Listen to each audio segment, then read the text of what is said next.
Welcome to the basics of building muscle. In this video, we'll cover everything you need to know to start your journey of gaining lean muscle mass, from workout routines to proper nutrition. Are you ready to take your fitness to the next level? Let's get started. Before we dive into workout routines, it's important to understand how muscles grow.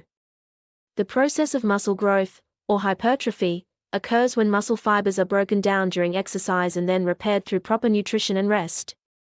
Using progressive overload, or gradually increasing weight or resistance, is key to promoting muscle growth.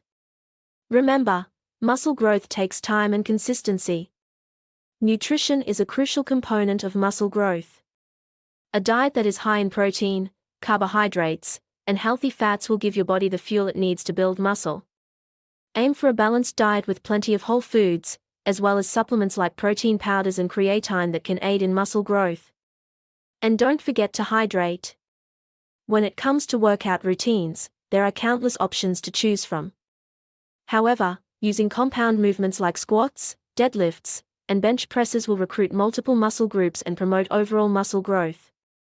Aim to lift heavy weights with proper form, and gradually increase weight or repetitions as you progress. Don't forget to mix up your workouts and give your muscles time to rest and recover. That concludes our video on the basics of building muscle. Remember to prioritize both nutrition and workout routines, use proper form and progressive overload to promote muscle growth, and most importantly, be consistent. With dedication and effort, you can achieve your muscle building goals. Thanks for watching.